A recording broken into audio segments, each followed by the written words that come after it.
My cousin is good for nothing and couldn't find a job after graduating from university. My aunt asked me to use my connections to get him a job in my company, but I flatly refused. Not long after, my aunt boasted to me that my cousin had become a manager in a big company. When I saw the name of the company, I fell silent.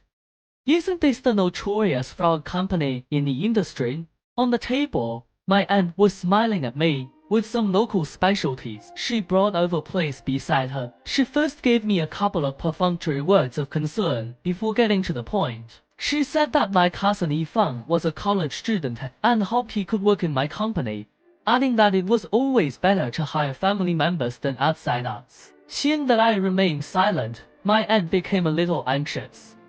Gia, don't you think what I said makes sense? Your cousin will surely help you out, right? Gia, you see, we still have children to raise. Could you do us this favor, please? My cousin's wife chimed in. It was the same in the previous life. They played the emotional card on me and, considering my grandmother's face, I agreed. But the reality was far from what they said. After Yifeng joined the company, he not only idled away his time every day, but also pointed fingers at my employees. He even took advantage of his status as my cousin to bully others. Out of respect for my aunt's face, I just turned a blind eye. But on the day of the company's annual meeting, he died from excessive drinking. My aunt's family blamed me and even demanded that I raise their child. Later, the child even replaced my drink with paraquat, causing my organs to fail and my death. Only then did I truly see through what kind of people my aunt's family were. This time, I would never be soft-hearted. Facing their expectant gazes, I smiled and said, "Sorry, Auntie. Our company doesn't support nepotism." After saying that, I gave Yifeng a half smile, half sneer look. When they heard my refusal, their expressions immediately changed. Auntie jumped up and pointed at my nose, scolding me. "Hi, Gia, what do you mean by this? It's just asking your cousin to work at your company. Why are you so reluctant? Have you forgotten how we took care of you when you were little?" Hearing her speak so confidently, I almost believed she had been kind to me.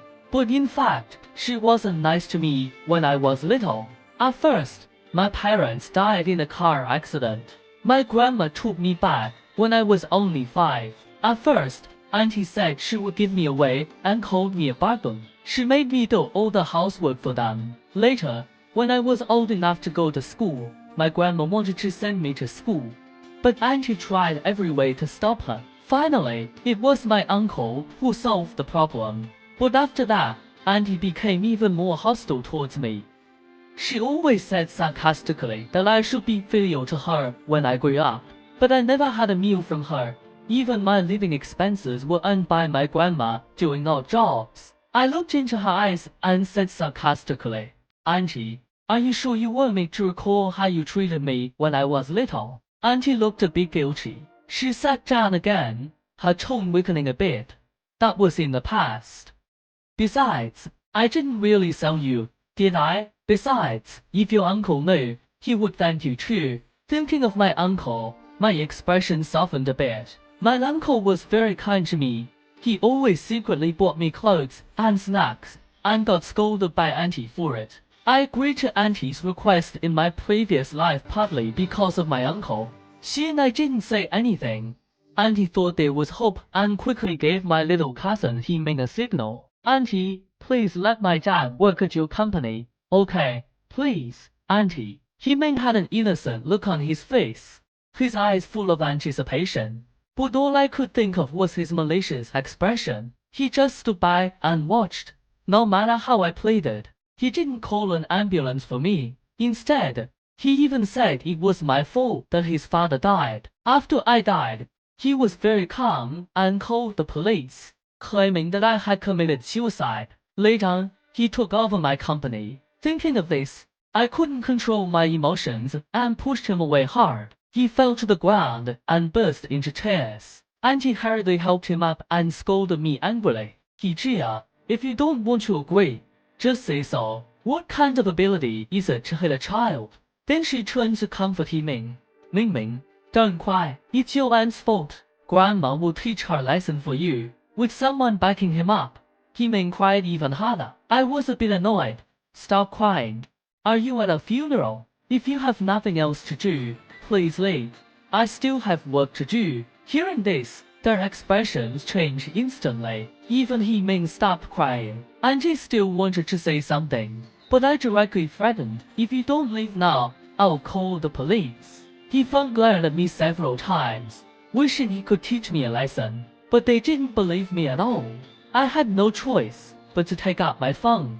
Their expressions changed again and again.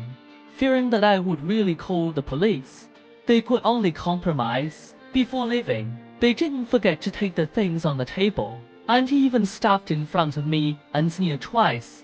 Hijia, it's your loss that you don't want your cousin.